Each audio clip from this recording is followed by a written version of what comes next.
ये जो आप पेंटिंग देख रहे हैं ये मैंने लास्ट ईयर बनाई थी और वो भी पूरी इमेजिनेशन से। कॉन्सेप्ट है लक्ष्मी नारायण, वो भी क्षीर सागर के अंदर। और मैंने यहाँ पे क्षीर सागर एज अ ओशन दिखाया है अंडर वाटर इफेक्ट के साथ। हे गाइस, तो लास्ट ईयर मेरे को एक कमीशन वर्क आया था और वो पेंटिंग थी लक्ष्मी नारायण जी की, जो बहुत सारे लोगों ने ऑलरेडी देख भी ली है। तो उस पेंटिंग को मैंने इमेजिनेशन से बनाया था और बहुत सारे लोगों ने उसको अप्रिशिएट भी किया था और कई सारे लोगों ने अलग अलग सोशल प्लेटफॉर्म पे उसको बिना क्रेडिट का यूज भी किया था। और इसी वजह से बहुत सारे लोगों को पता भी नहीं था कि रियल आर्टिस्ट कौन है या किसने वो पेंटिंग कैसे बनाई।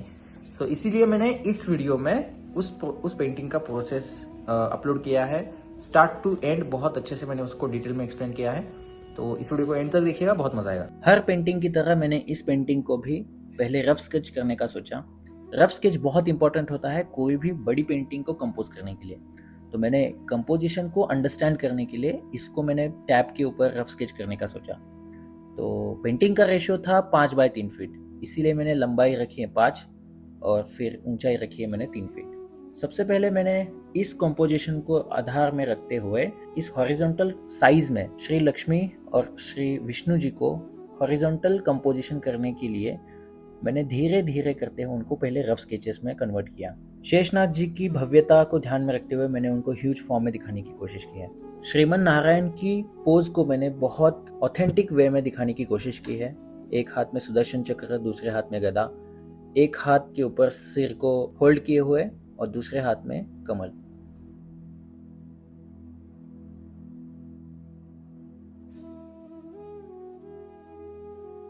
ये पूरी पेंटिंग समुद्र के अंदर है, इसी वजह से नेचुरल लाइट जो है, सूर्य प्रकाश, वो ऊपर से लेके नीचे तक आ रहा है।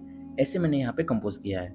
और श्री लक्ष्मी जी को मैंने उनको पैरों को मसाज करते हुए यहाँ पे दिखाने की कोशिश की है, जिनके चेहरे पे बहुत सादगी वाले भाव दिखाने की मैंने कोशिश की है। और बैकग्राउंड में मैंने जो ओशन के अंदर जलचर जीवन होता है, जिसमें प्लांट्स, कुछ मछलियाँ वगैरह, ये सब दिखाने की कोशिश की है। अंडर वाटर में क्लोथ के बिहेवियर को अंडरस्टैंड करने के लिए मैंने कुछ कपड़ों को पानी के अंदर डाल के उनके बिहेवियर को समझा, उनको ऑब्जर्व किया, फिर अंडरस्टैंड करके उनका रफ स्केच बना के मैंने फाइनल आर्टवर्क में अप्लाई किया।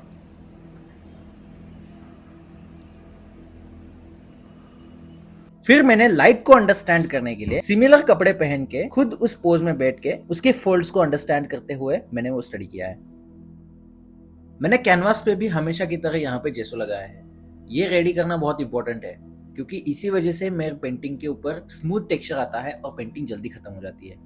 तो मैंने यहाँ पे भी आप देख सकते हो कैसे मैंने जेसो को अप्लाई किया है और इसी तरह से मैं अपने कैनवास को प्रिपेयर करता हूँ। अगर आपको सीखना है कि मैं जेसो अप्लाई कैसे करता हूँ तो इसका वीडियो मैंने ऑलरेडी बना दिया है, वो आप डिस्क्रिप्शन में लिंक चेक कर सकते हैं। जेसो का कोट सूखने के बाद फिर मैंने चारकोल से कैनवास के ऊपर ड्राइंग करना स्टार्ट किया है। मैं हमेशा बड़े साइज की पेंटिंग बनाने के लिए विलो चारकोल स्टिक को ऐसे शार्प करके ही ड्राइंग करता हूँ। अब जो मैंने रफ स्केच बनाया था उसके अकॉर्डिंग पूरे कैनवास के ऊपर चारकोल से मैं ड्राइंग करना स्टार्ट कर रहा हूँ। इस पूरे पेंटिंग का जो असली भाव है, जो असली ब्यूटी है, वो उनके एक्सप्रेशन में है। इसीलिए मैंने इन दोनों के एक्सप्रेशन के ऊपर खास ध्यान दिया है। क्या आपको पता है नारायण का अर्थ क्या होता है? नारायण ये 2 शब्दों से मिलकर बना है, नर और आयन। जहाँ नर का अर्थ होता है जीवन, प्राणी, मानव या जल, और आयन का मतलब होता है आधार, स्थल, निवास और गति का स्थान। तो नारायण का अर्थ होता है जिसका सब जीवों में वास है, या जो सबका आधार है, या जहाँ सब प्राणी अंत में जाके विश्राम करते हैं। एक और रोचक अर्थ भी है, कहीं जगह नर का अर्थ जल यानी पानी भी लिया गया है, और आयन का अर्थ निवास। तो नारायण का एक रूप है जो समुद्र मतलब जल में निवास करते हैं, इसीलिए विष्णु जी को क्षीर सागर में विश्राम करते हुए दिखाया जाता है, जो एक यूनिवर्सल अल्टीमेट फॉर्म है। वैसे तो विष्णु जी के सहस्त्र नाम है, उसमें से एक नाम है विश्वम। विश्वम एक संस्कृत शब्द है जिसका अर्थ है पूरा जगत या संपूर्ण ब्रह्मांड। यह शब्द विश्व विशिष्ट रूप से एक्सपांडेड फॉर्म है। शब्द विग्रह अगर हम इसको करें, वी का मतलब होता है स्पेशल या वास्ट, विशेष रूप से, और श्व का मतलब होता है फैलना या अस्तित्व में होना। तो विश्वम का अर्थ हुआ जो सब जगह व्याप्त है, या जो सब कुछ है। संपूर्ण सृष्टि इंक्लूडिंग जीव, प्रकृति, समय, ज्ञान और तत्व। आध्यात्मिक अर्थ भी है। विश्वम मतलब भगवान का स्वरूप भी माना जाता है। जैसे भगवत गीता में अर्जुन को जो विश्व रूप दर्शन दिया गया था, उसमें कृष्णा के रूप में पूरा विश्वम समा गया होता है। तो इसी तरह से मैंने पूरा ड्राइंग कंप्लीट किया है, जिसमें मैंने कंपोजिशन के अकॉर्डिंग दोनों फिगर्स, दोनों के एक्सप्रेशन, कुछ डिटेल्स और बैकग्राउंड, इस प्रोसेस से मैंने ये सारा ड्राइंग कंप्लीट किया।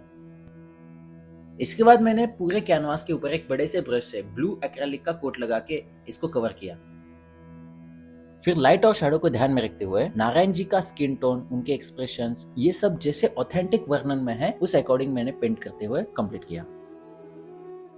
फिर वही स्किन टोन को ध्यान में रखते हुए धीरे धीरे मैंने पूरी फिगर को पेंट करना स्टार्ट किया।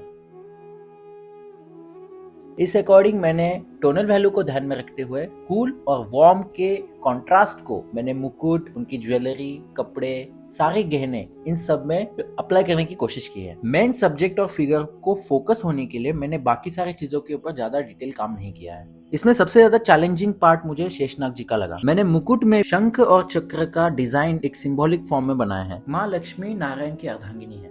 जैसे नारायण जी पालन करते हैं, वैसे श्री लक्ष्मी समृद्धि बनाए रखती है, सृष्टि का बैलेंस बना के रखती है, जो जीवन में लक्ष्य, समृद्धि, मंगल और शुभ लक्षण लाती है। तो मैंने सिर्फ एक रूप नहीं, पूरे ब्रह्मांड के तत्वों को कैनवास पे लाया है। अंडर वाटर इफेक्ट के साथ मैंने उस दिव्य शांति को और गहरा बना दिया है। शेषशाही लक्ष्मी नारायण एक ऐसी रूपकथा है जो सिखाती है समय अनंत है, ईश्वर स्थिर है, भक्ति, शांति और प्रेम से ही समृद्धि टिकती है।